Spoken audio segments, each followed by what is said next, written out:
O que está acontecendo no mercado financeiro é uma oportunidade de uma vida. Tem que ser muito burro para não ficar rico nos próximos 10 anos e eu vou mostrar o porquê. Eu vou ser 100% técnico, não vou dar minhas opiniões em relação a Donald Trump, em relação às tarifas. O foco aqui é 100% gráfico, então eu vou ver os gráficos que mais importam nesse momento, que é o SP500, dólar, ouro e petróleo. Esse é o verdadeiro mercado. Só que na plataforma XStation 5, nossa parceira, eu tô com o gráfico do ETF da SP500 aberto, gráfico mensal. Então a primeira coisa que eu olho nesse gráfico é o seguinte, pô, a gente tava na máxima histórica, eu mesmo estava com dificuldade de fazer alocações no mercado de ações americanas. Eu nunca tive tanta posição em caixa quanto eu tenho hoje. Eu tenho muito mais em renda fixa do que eu tenho em renda variável. E isso se deve ao fato de que o SP500 estava na máxima histórica. A gente tinha ali as 7 magníficas, Nvidia, Apple, Microsoft, tudo rompendo máxima histórica dia após dia. Então era muito difícil fazer aportes no SP500, tava tudo sempre esticado da média móvel. Então, sendo bem franco com vocês, eu tava esperando uma realização dessa no SP500. Agora sim eu tô preparado para voltar para minha alocação, onde eu deveria ter mais renda variável do que renda fixa. Eu não sou um velho de 80 anos de idade para ter mais renda fixa do que renda variável.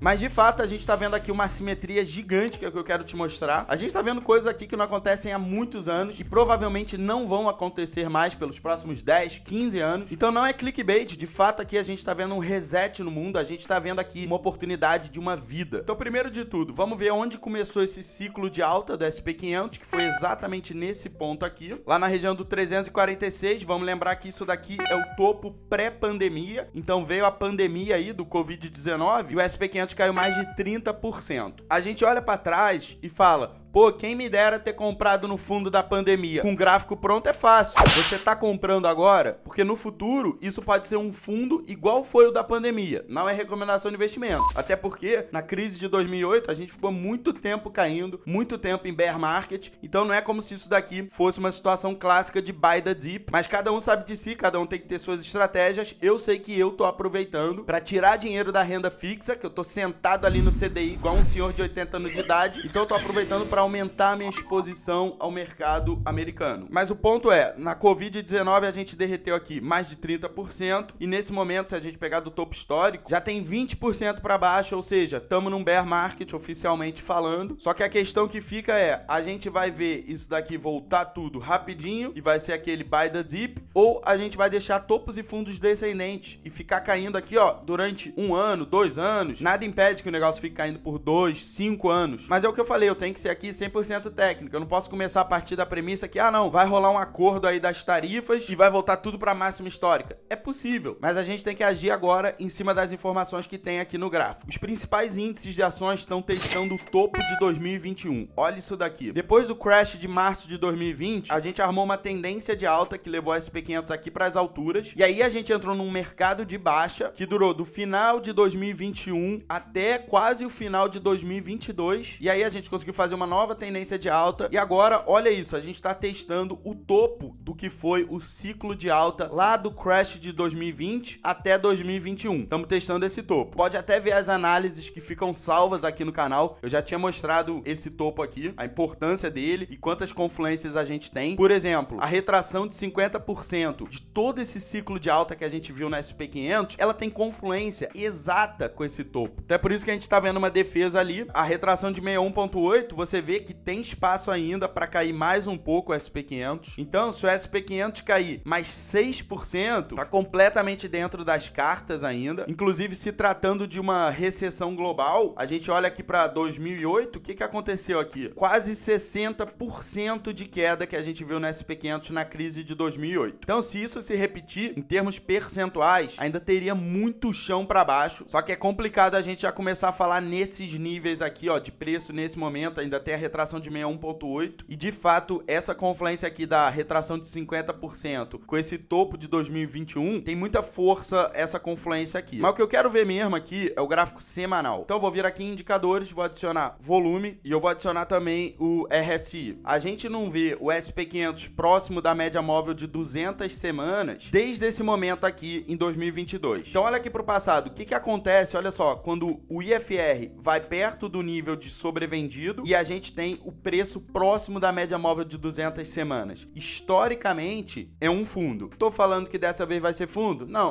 A história não se repete, mas ela rima. Essa assimetria que tá acontecendo aqui, olha isso daqui. Crash aqui de 2020, ó, pandemia. Chegou lá na média móvel de 200, IFR tava ali perto do nível 30, então muita gente comprou. O que que aconteceu? Continuou caindo. Você tem que saber que isso pode acontecer. Agora, tira o zoom do gráfico, você olha, pô, eu quero investir, eu quero ficar rico nos próximos 10 anos. Será que é um bom momento para eu comprar ativos? Cara, minha opinião é a seguinte, é muito melhor você fazer aportes de longo prazo, próximo da média de 200 semanas, do que você fazer quando o ativo tá lá rompendo o topo histórico. Então assim, cada um sabe de si. Mas olhando para o passado, todos esses momentos aqui em que o preço toca a média móvel de 200 semanas e o IFR tá perto do nível 30, se tornou um fundo histórico. Beleza, o ETF aqui da SP500, que é o primeiro ETF, tá? O SPY é o primeiro ETF aí dos Estados Unidos. E esse ETF aqui, volume tá muito forte, tá? Durante essa queda. A gente tá vendo os movimentos de pullback, os movimentos corretivos com menos volume. Então, o que pode acontecer aqui? Se a gente repetir o que aconteceu aqui no passado, ó, na crise de março de 2020, é simplesmente o IFR resfriar, sair do território de sobrevendido, o preço faz um pullback aqui, para depois a gente ver uma nova pernada de baixa. Até porque as empresas aí, né, da SP500 vão ter que botar no cálculo aí delas, do lucro, como é que vai ser a atividade dela agora com as novas taxas, né, que estão acontecendo. Então, além das cotações, os dividendos das empresas também vão ser muito impactados por essas taxas. Então, tá tudo sendo reprecificado no mercado. Não acho que terminou essa precificação. Eu só acho que pro meu caso, para alguém que tinha muita grana em renda fixa, para mim tá começando a ficar muito atrativo e jogando esse dinheiro da renda fixa pro mercado americano. Você faz o que você quiser, eu tô falando o que eu tô fazendo. Agora, olhando aqui o gráfico diário da SP500, a gente tá ali, ó, abaixo do nível 30 de sobrevendido, forte volume aí durante as pernadas de baixa. Se esse fundo for violado, a mínima desse candle verde aqui for violada, cara, tem tudo para buscar a retração de 61.8, tá? A retração, lembra do quê? De todo o ciclo de alta que a gente viu, ó. Todo esse ciclo de alta pode acabar buscando a retração de 61.8. Por enquanto, fluxo vendedor, muita pressão na venda. O mercado ainda não deu sinal de fundo, beleza? Gráfico mensal do dólar. Olha que bonito isso daqui. Todo esse ciclo de alta que a gente viu, dólar contra real brasileiro, tá? Segurou, ó, na retração de 38%. De todo o ciclo de alta, ó. Que a gente viu toda essa valorização do dólar, que saiu lá dos 4,60 até os 6,30. Todo esse ciclo de alta segurou na retração de 38%. Ameaçou perder lá na 50%, mas você vê que não houve fechamento do gráfico mensal abaixo da retração de 38%. Então, o dólar voltou pro patamar dos R$6, tá? Isso é muito ruim pro Brasil. Inclusive, pô, Brasil, país emergente, é um dos que mais vai sofrer com a recessão econômica. Já é tida como quase certa, tá? Essa recessão econômica. A gente viu que o SP500 já tá com 20% de queda. Então, em tese, já é um bear market o que a gente tá vivenciando. Agora, dólar segurou aqui e tá indo para testar o topo. Vai voltar para 6,30? Não sei, mas ele tá indo aqui num movimento que segurou na retração de 38, então ele ameaça continuar todo esse movimento de alta aqui. Vamos pegar mais pista aqui no gráfico semanal. O gráfico semanal do dólar rompeu o topo anterior. Olha essa sombra que a gente deixou aqui, ó, apetite comprador. Então a gente quer ver deixar um fundo mais alto que o fundo anterior. Rompeu o topo, vai testar a máxima histórica no 6,30. Agora, num tiro só, numa porrada só, esse negócio vir aqui testar o 6,30, cara, a resistência aqui vai ser muito forte. Você não consegue romper uma resistência dessa vindo lá de baixo. Então, você precisa ter um descanso próximo a essa resistência para tentar romper ela. Gráfico diário do dólar, a gente conseguiu voltar para cima da nossa média móvel de 200 dias. Deixamos, ó, uma série de gaps aqui, muita urgência na parte compradora. O dinheiro, globalmente, não quer saber de Brasil agora. Então, o dinheiro vai falar, pô, o que eu vou fazer no Brasil se eu tenho agora empresas americanas sendo negociadas ali a preços que eu só via há 3 anos atrás, 4 anos atrás. Então, os emergentes tendem a sofrer muito com recessão econômica. Gráfico mensal do ouro. Onde é que começou essa tendência de alta? Foi exatamente aqui. Então, vou colocar uma retração até a máxima histórica. Por enquanto, o ouro no gráfico mensal ainda está numa tendência de alta. O ouro a gente procura em tempos de incerteza, né, no mercado financeiro. O ouro não é nem um investimento, dizem algumas pessoas, ele é apenas uma proteção. Mas, de fato, o ouro está numa tendência de alta, tá no gráfico mensal. Então, são sinais típicos de uma recessão, porque quando o mercado tá pessimista, geralmente os investidores procuram o ouro e a gente vê uma correlação negativa, onde o ouro vai subir e as ações vão cair. Se tu vier aqui, eu boto do meu lado aqui, sentado aqui, todo o programa Gabriel aqui pra falar sobre isso aí. Gráfico semanal do ouro, apesar dessa correção, a gente ainda tá ali no nível 70 do território sobrecomprado. Mas será que essa correção que ele fez é uma oportunidade para entrar? Então, se a gente pegar a última pernada de alta, que começou desse fundo, que esse é o fundo anterior do gráfico semanal, chegou na máxima histórica, corrigiu 61.8. Olha só que legal. Corrigiu exatamente 61.8. Vamos ver isso no gráfico diário. Então, desse fundo até a máxima histórica, corrigimos 61.8